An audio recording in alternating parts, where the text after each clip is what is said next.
Hi friends, ಹೇಗಿದ್ದೀರಾ? Welcome to knowledge for life in Kannada channel.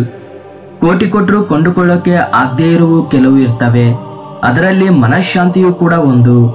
ಬೆಳಗ್ಗೆ ಹೇಳ್ತಿದ್ದಂಗೆ ಅದೆಷ್ಟೋ ಸಮಸ್ಯೆಗಳು, ಕೆಲವು ಸಾರಿ ತಲೆನೋವು ಬಂದ್ಬಿಡುತ್ತೆ. ಏನ್ ಮಾಡ್ಬೇಕು ಅಂತ ಅರ್ಥ ಆಗದೆ ತಲೆ ಕೆಡಿಸ್ಕೊತೀವಿ. ಈ ಸಮಸ್ಯೆಗಳೆಲ್ಲ ತೀರಿ ಹೋಗಿ ಸ್ವಲ್ಪ ಹೊತ್ತು ಮನಃಶಾಂತಿಯಿಂದ ಇದ್ರೆ ಸಾಕು, ಇನ್ನೇನು ಬೇಡ ಅಂತ ಅನಿಸುತ್ತೆ. ಆ ರೀತಿಯ ಶಾಂತಿಯ ಸ್ವರೂಪವೇ ಗೌತಮ ಬುದ್ಧನು. ಬುದ್ಧನ ವಿಗ್ರಹ ಕಣ್ಣು ಮುಂದೆ ಇದ್ರೆ ಅದು ಸ್ಟ್ರೆಸ್ ನ ದೂರ ಮಾಡುತ್ತೆ ಅಂತ ಅಂತಾರೆ. ಹಾಗೇನೆ ತುಂಬಾ ಜನ ವರ್ಕ್ ಪ್ಲೇಸ್ ಅಲ್ಲಿ ಟೇಬಲ್ ಮೇಲೆ ಇಟ್ಕೋತಾರೆ. ಸೊ ನಿರ್ವಾಣ ಅಂದ್ರೆ ಮೋಕ್ಷವನ್ನು ಪಡೆದ ಬುದ್ಧನು ನಮ್ಮ ಜೀವನಕ್ಕೆ ಉಪಯೋಗವಾಗುವ ಕೆಲವು ಪಾಯಿಂಟ್ಸ್ ನ ಹೇಳಿದಾನೆ. ಅವು ಏನು ಅಂತ ತಿಳ್ಕೊಳ್ಳೋ ಮೊದಲು, ನಾನು ಮಾಡುವ ಪ್ರತಿ ವಿಡಿಯೋನ ಅಪ್ಲೋಡ್ ಮಾಡಿದ ತಕ್ಷಣ ನೀವು ನೋಡ್ಬೇಕು ಅಂತ ಅನ್ಕೊಂಡ್ರೆ ಕೆಳಗಿರುವ ಸಬ್ಸ್ಕ್ರೈಬ್ ಬಟನ್ ಕ್ಲಿಕ್ ಮಾಡೋದ್ರ ಜೊತೆಗೆ ಅದರ ಪಕ್ಕದಲ್ಲಿರುವ ಗಂಟೆ ಸಿಂಬಲ್ ನ ಕೂಡ ಕ್ಲಿಕ್ ಮಾಡಿ. ಎಷ್ಟೋ ಜನಕ್ಕೆ ಸ್ಕೆಚಿಂಗ್, ಡ್ರಾಯಿಂಗ್ಸ್ ಅಂದ್ರೆ ಎಷ್ಟೋ ಇಷ್ಟ. ಅವರು ಕೂಡ ಒಬ್ಬ ಒಳ್ಳೆಯ ಆರ್ಟಿಸ್ಟ್ ಆಗ್ಬೇಕಂತಾರೆ, ಇಲ್ಲಾಂದ್ರೆ ಅಟ್ಲೀಸ್ಟ್ ಒಂದು ಹಾಬಿ ರೀತಿಲಿ ಮಾಡ್ಬೇಕು ಅಂತ ಅನ್ಕೋತಾರೆ. ಹೀಗೆ ಅಂದುಕೊಂಡು ಅವರ ಫ್ರೀ ಟೈಮ್ ಅಲ್ಲಿ ಡ್ರಾಯಿಂಗ್ಸ್ ನ ಸ್ಟಾರ್ಟ್ ಮಾಡ್ತಾರೆ. ಮುಂಚೆಯಿಂದ ಏನು ಎಕ್ಸ್ಪೀರಿಯನ್ಸ್ ಇಲ್ಲದೆ ಇರೋದ್ರಿಂದ ಮೊದಲು ಅವರು ಅಂದುಕೊಂಡ ಹಾಗೆ ರಿಸಲ್ಟ್ಸ್ ಅನ್ನೋದು ಬರಲ್ಲ.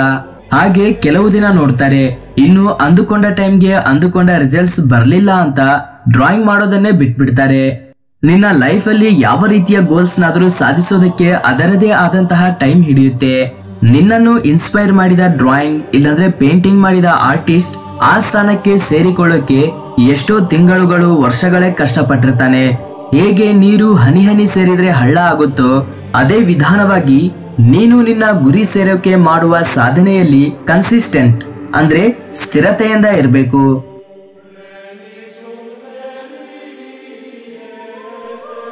ನಿಮ್ಮಲ್ಲಿ ತುಂಬಾ ಜನಕ್ಕೆ ಎಷ್ಟೋ ಕನಸುಗಳು ಇರ್ತವೆ. ಎಲ್ಲರ ರೀತಿ ಬೆಳಿಗ್ಗೆ ಎದ್ದು ಆಫೀಸ್ಗೆ ಹೋಗಿ ಮನೆಗೆ ಬಂದು ಊಟ ಮಾಡಿ ಮಲಗೋದು ಬಿಟ್ಟು ಏನಾದ್ರೂ ಹೊಸದಾಗಿ ಡಿಫ್ರೆಂಟ್ ಆಗಿ ಮಾಡೋಣ ಅಂತನೋ, ಇಲ್ಲಾಂದ್ರೆ ಮಾಡೋ ಕೆಲಸದಲ್ಲಿ ಹೊಸತನ ತರಬೇಕು ಅಂತ ಅನ್ಕೋತೀರಾ. ಇಂತಹ ಪರಿಸ್ಥಿತಿಯಲ್ಲಿ ನೀವಂದ್ರೆ ಇಷ್ಟವಿಲ್ಲದಿರೋರು, ನೀವಂದ್ರೆ ಅಸೂಯೆ ಪಡುವವರು ಅವಹೇಳನ ಮಾಡ್ತಾರೆ. ಆವಾಗ ನಿನಗೆ ತಕ್ಷಣ ಕೋಪ ಬರುತ್ತೆ. ಕೆಲವು ಸಾರಿ ಬೈಬೇಕು ಅಂತ ಅನಿಸಬಹುದು, ಕೆಲವು ಸಾರಿ ಹೊಡಿಬೇಕು ಅಂತ ಕೂಡ ಅನಿಸಬಹುದು. ನಿಜ ಹೇಳ್ಬೇಕಂದ್ರೆ ಈ ಕೋಪಕ್ಕೆ ಮೀರಿದ ಶತ್ರು ಇಲ್ಲ. ಒಂದು ತುಂಬಾ ಭಯಂಕರವಾಗಿರೋ ಸುಡುತ್ತಿರುವ ಕೆಂಡವನ್ನ ಯಾರ ಮೇಲಾದ್ರೂ ಎಸಿಬೇಕಂತ ಬರಿಗೈಯಿಂದ ಹಿಡ್ಕೊಂಡ್ರೆ ಸುಡೋದು ನಮ್ಮ ಕೈನೇ.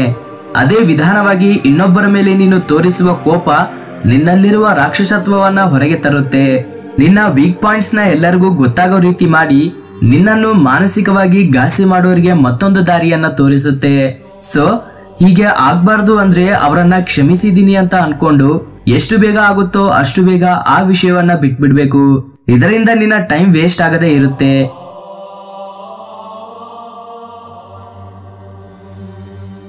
ಬೊಗಳುವ ನಾಯಿ ಕಚ್ಚಲ್ಲ ಅಂತ ಕನ್ನಡದಲ್ಲಿ, ಎಂಟಿ ವಿಸಲ್ಸ್ ಮೇಕ್ ಮೋರ್ ಸೌಂಡ್ ಅಂತ ಇಂಗ್ಲಿಷ್ ನಲ್ಲಿ ಗಾದೆಗಳನ್ನ ಕೇಳೇ ಇರ್ತೀರಾ. ಇದು ಕೂಡ ಅದರ ಹಾಗೆ. ಜೀವನದಲ್ಲಿ ಸಕ್ಸಸ್ ಆದವರ ಬಗ್ಗೆ ತಿಳ್ಕೊಂಡಾಗ ಎಲ್ಲರೂ ಇನ್ಸ್ಪೈರ್ ಆಗ್ತಾರೆ.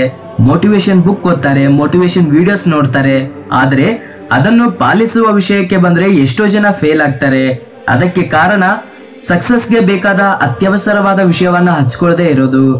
ಅದೇ ಆಕ್ಷನ್. ಅಂದ್ರೆ ನಿನ್ನ ಗುರಿಯನ್ನ ಸಾಧಿಸೋದಕ್ಕೆ ಅವಶ್ಯಕವಾದ ಕೆಲಸಗಳನ್ನ ಮಾಡ್ಬೇಕು. ಕನಸುಗಳನ್ನ ನಿಜ ಮಾಡ್ಕೋಬೇಕಂದ್ರೆ ಇರ್ಬೇಕಾಗಿದ್ದು ಕೈಗಳು, ಇಲ್ಲಂದ್ರೆ ಕನಸುಗಳು ಕನಸುಗಳಾಗಿ ಉಳಿದು ಬಿಡ್ತವೆ.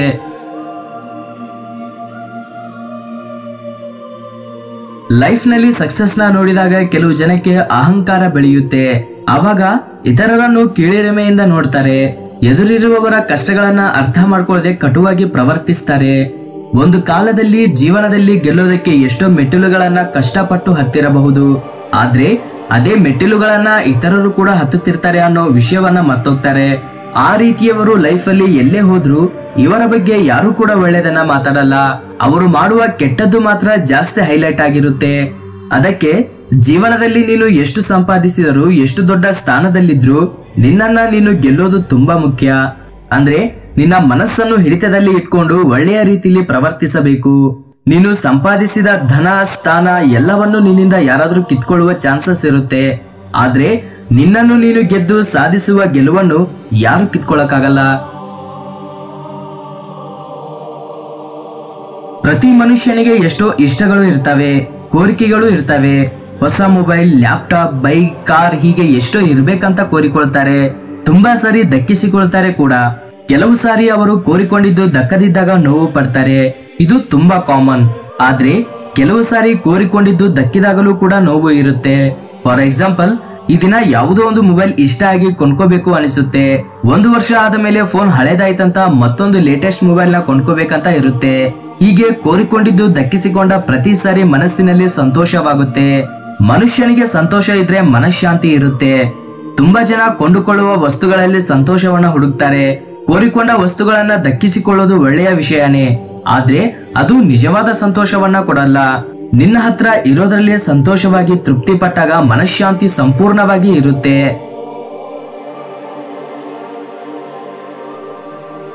ಜೀವನ ಒಂದು ಪ್ರಯಾಣ. ಒಂದು ಸ್ಟೇಜ್ ನಿಂದ ಮತ್ತೊಂದು ಸ್ಟೇಜ್ಗೆ ಹೋಗ್ತಾ ಇರ್ತೀವಿ. ನಾವು ಹುಟ್ಟಿದಾಗ ಮೊದಲಾದ ಪ್ರಯಾಣ ಸತ್ತಾಗ ಮುಗಿದು ಹೋಗುತ್ತೆ. ಈ ಪ್ರಯಾಣ ತುಂಬಾ ಚಿಕ್ಕದು. ನಮಗಿರುವ ಈ ಸಣ್ಣ ಲೈಫಲ್ಲೇ ಎಷ್ಟೋ ಗುರಿಗಳು, ಎಷ್ಟೋ ಆಸೆಗಳು ಇರ್ತವೆ. ಅವೆಲ್ಲ ಸಾಧಿಸೋದಕ್ಕೆ ಎಷ್ಟೋ ತ್ಯಾಗಗಳನ್ನ ಮಾಡ್ಬೇಕಾಗುತ್ತೆ. ಕೆಲವು ಜನ ಹೀಗೆ ಮಾಡುವ ತ್ಯಾಗಗಳು ಎಕ್ಸ್ಟ್ರೀಮ್ ಲೆವೆಲ್ ಅಲ್ಲಿ ಇರ್ತವೆ. ಪೂರ್ತಿಯಾಗಿ ಕೆಲಸದಲ್ಲಿ ಮುಳುಗಿ ಹೋಗಿ ಫ್ಯಾಮಿಲಿಗೋಸ್ಕರ ಟೈಮ್ ನ ಕೊಡಲ್ಲ. ಸ್ಟಡಿ ಮಾತ್ರ ಮುಖ್ಯ ಅಂತ ಸ್ನೇಹಿತರನ್ನ ದೂರ ಮಾಡ್ಕೋತಾರೆ. ಹೀಗೆ ಮಾಡ್ತಾ ಭವಿಷ್ಯತ್ತಿನಲ್ಲಿ ಸಿಗುವ ಆನಂದಕ್ಕೋಸ್ಕರ ನಾಳೆ ಮಧುರವಾದ ಜ್ಞಾಪಕಗಳಾಗಿ ಉಳಿದು ಹೋಗುವ ಇವತ್ತಿನ ಸಣ್ಣ ಸಣ್ಣ ಆನಂದಗಳನ್ನ ದೂರ ಮಾಡ್ಕೋತಾರೆ. ಅದಕ್ಕೆ ಲೈಫ್ ಅನ್ನೋ ಪ್ರಯಾಣದಲ್ಲಿ ಪ್ರತಿ ಕ್ಷಣವನ್ನು ಆನಂದಿಸಬೇಕು.